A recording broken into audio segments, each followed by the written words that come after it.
Bonjour,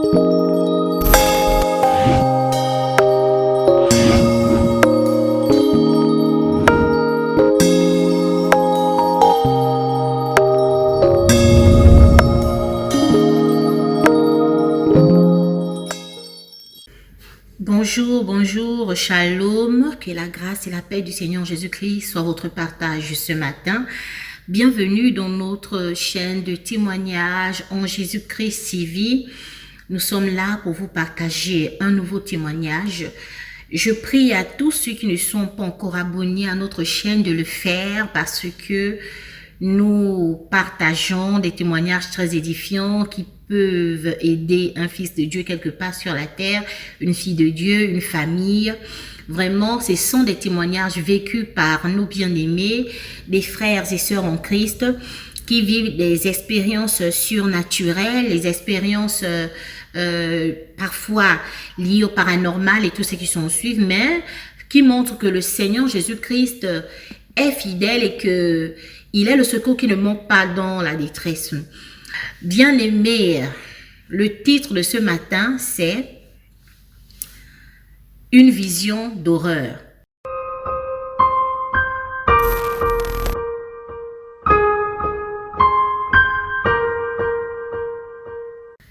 Voilà, c'était un jour de semaine comme tout autre. La sœur s'est levée, elle s'est lavée, elle est allée dans son lieu de travail et elle était assise et elle a commencé à travailler comme tous les autres jours. Au bout de quelques minutes seulement, elle a commencé à se sentir mal. Et pourtant, elle a fait sa prière le matin et tout, et tout, et tout. Comme on dit parfois, nous, on se dit certainement que pour que le Seigneur nous garde, il faudrait que nous puissions prier le matin. Pour que le Seigneur nous protège, il faudrait qu'on puisse prier. Non, ce n'est pas ça. Quand bien même nous oublions parfois de prier, mais Dieu est fidèle. Il garde. Vous ne pouvez pas dire à un papa, exemple, un enfant rappelle à son papa que papa, il faut me donner à manger, papa, il faut prendre soin de moi, papa, il faut m'acheter des cahiers. Non, un père tout naturellement ou bien une mère, naturellement, elle doit donner de la nourriture à ses enfants. Bon, dans le cas de la sœur, certes, elle a prié le matin, elle est allée, elle s'est rendue au travail. Elle a commencé à sentir des malaises, donc elle était embêtée. Et de là, elle a continué à travailler, bien aimée, elle a continué à travailler, disons que ça va passer. Et elle a juste pris un cachet, parce qu'elle avait souvent ses médicaments contre l'estomac qu'elle prenait de temps en temps, donc elle a pris un cachet. Mais ça s'est accentué, c'était plus comme autrefois où elle pouvait prendre, depuis ça s'est calmé. Là, cette fois-ci, ça s'est vraiment accentué, donc elle a dû quitter le bureau pour se rendre chez elle à la maison. Elle est rentrée chez elle à la maison, bien aimée. Arrivée à la maison, elle s'est mise à prier. Oh, bien aimée. Certainement, je vous dis, c'est certain. Dieu permet que les choses arrivent dans notre vie. C'est parfois pour nous donner un témoignage. C'est parfois pour nous donner un témoignage pour la gloire de son Saint-Nom. Il n'y a point de hasard en Dieu. Tout ce que Dieu fait est bon. Malgré que la sœur s'est mise à prier, cette douleur qui persistait, elle ne pouvait plus rester au travail avec ses collègues qui la regardaient. Mais c'est comment? Qu'est-ce que tu as? Mais elle a dit non. Au lieu d'attirer l'attention de tout le monde, c'est mieux que je rentre à la maison. Et c'est ce qu'elle a fait, notre sœur a fait. La douleur a continué à persister, bien aimée. Elle a prié, non.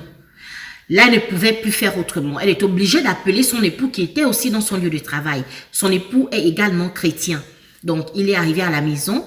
Il a vu sa femme était en train de se tordre de douleur, vraiment. Elle se tordait de douleur au point où les larmes coulaient de ses yeux. La douleur était très vive. Donc, elle ne pouvait plus supporter ça. Son mari a décidé de l'emmener dans un centre hospitalier. C'est dans la ville de Port-Gentil. Donc, je tais le nom pour ne pas ternir l'image de l'hôpital en question. Donc, ils sont allés sur place là-bas. Ils ont trouvé elle a vu directement son médecin parce qu'elle a un médecin traitant. Le médecin l'a administré les soins et a vu que c'était des crampes très fortes, quelque chose comme ça, si je ne me trompe pas. Donc, le médecin a demandé tout de suite à ses assistantes et aux infirmières de placer la voix. Donc, elle devait être prélevée déjà, des prélèvements du sang et tout ce qui s'ensuit. Et non seulement ça, de placer par voie veineuse un antidouleur parce qu'elle était vraiment en proie à la douleur et elle pleurait sans le vouloir à cause de la douleur, bien aimé. Quand on a placé la voix, la douleur s'est calmée et les infirmières lui ont dit qu'on va vous garder pendant 3 jours en observation et on va suivre un peu votre tension, voir comment ça se comporte. Donc, ils ont interné notre bien-aimée notre bien-aimée sœur dans une chambre. Elle a dit, trouvez-moi une chambre modeste et tout. On lui a donné une chambre dans laquelle elle a vu que c'était bien. C'était une chambre avec juste une télévision avec une douche et tout. Elle est rentrée, elle est restée là. Étant donné que son mari ne pouvait pas rester avec elle, vu qu'il travaillait, donc il a dû se déplacer, aller prendre d'abord les médicaments et elle est restée. Quand elle est rentrée dans la salle d'hospitalisation, elle n'a pas prié. Bon, vu l'état dans lequel elle était, elle ne pouvait pas penser à prier directement.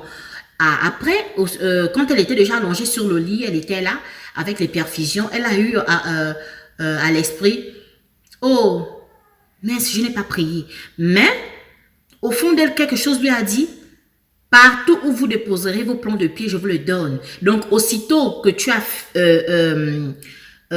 foulé tes plans de pied dans ce lieu, automatiquement, ce lieu est sous le contrôle du Saint-Esprit bien-aimé. Donc, du coup, elle n'a pas vraiment fait une prière quelconque, mais vu que c'est aussi la parole de Dieu. Ce n'est pas comme je disais au début, ce n'est pas parce que nous prions que Dieu nous protège, non. C'est par prédestination. Dieu est un père. Il garde. Comme je prenais l'exemple d'un père et de son fils, ou bien d'une mère et de son enfant. Donc, la mère doit donner la joie à son enfant, même quand bien même l'enfant ne demande pas. Donc, Dieu, il est comme ça. Hein, il est comme ça. Bien-aimé. Et une autre sœur est restée là, ils sont venus faire les soins et tout, et tout. Le premier jour, ça s'est bien passé. Là-bas, les visites étaient interdites. Donc, son mari venait la rendre visite juste à midi et je pense le soir, avant qu'elle ne s'endorme. C'est là où son mari venait, bien aimé, la rendre visite. Et voici que le deuxième jour de son hospitalisation, bien aimé, c'est là où l'histoire va se passer. Elle était dans sa chambre aux alentours, c'était en pleine journée. En pleine journée. Oh, bien-aimée. En pleine journée. Elle était allongée sur son lit. Elle voulait dormir, mais le sommeil n'est pas venu. Aussitôt, elle voit dans sa chambre une sorte de brouillard noir. Elle dit, ça c'est quel brouillard? Donc, avec ses yeux. Elle n'était pas endormie. Avec ses yeux ouverts, elle voit une vision d'horreur. Elle voit un brouillard noir. Elle dit, qu'est-ce que c'est ça? Bien-aimée, dans ce brouillard apparaît une dame vêtue d'une longue soutane noire, avec des cheveux ébouriffés noirs sur les lèvres. Hein? Et elle tenait dans ses mains une longue ficelle aussi sombre que sa robe l'était, que son rouge à lèvres l'était, que ses cheveux l'étaient. La sœur regarde, elle dit, qu'est-ce que je vois là? Ça, c'est quoi, c'est ça? La dame est apparue, ça dit qu'elle a apparu, comme ça, comme on dit, l'apparition. Elle a apparu comme ça, directement dans la chambre bien-aimée. Donc, vous voyez, la sœur était abasourdie, elle était étonnée. Donc, du coup, le temps qu'elle regarde encore bien, la dame réapparaît encore à côté de son lit, parce que la dame est apparue au niveau de la porte, donc vers la douche. Et ensuite, quand elle regarde encore très bien, la dame réapparaît encore maintenant à côté de son lit et veut maintenant la marrer, la lier, bien aimée. Notre sœur, le seul réflexe qui est venu dans son esprit, c'était tout de suite, elle a formulé de sa bouche, « Toi, esprit mauvais, je te chasse au nom puissant du Seigneur Jésus-Christ. Va-t'en !» Elle a dit ça avec une voix autoritaire, simplement. Bien-aimée, ça n'a pas fait une seconde. Dès qu'elle a terminé de s'exprimer, dès qu'elle a terminé de dire sa phrase, l'esprit méchant qui était venu pour la lier a disparu. Bien-aimée, comme par magie. Bien-aimée, le nom de Jésus-Christ est le nom le plus puissant, comme dit la Bible que non, au nom de Jésus, tout genou fléchisse, toute langue confesse que Jésus-Christ est Dieu à la gloire du Père. La Bible dit encore qu'il nous a donné le pouvoir de marcher sur les serpents et les scorpions et sur toute la puissance de l'ennemi et que rien ne peut nous nuire. Rien ne peut nous nuire. Vous voyez bien aimé? La sœur est restée, elle ne comprenait pas, elle s'est posé des questions que d'où vient cet esprit. Après que l'esprit, dès qu'elle a prononcé le nom de Jésus, l'esprit a disparu.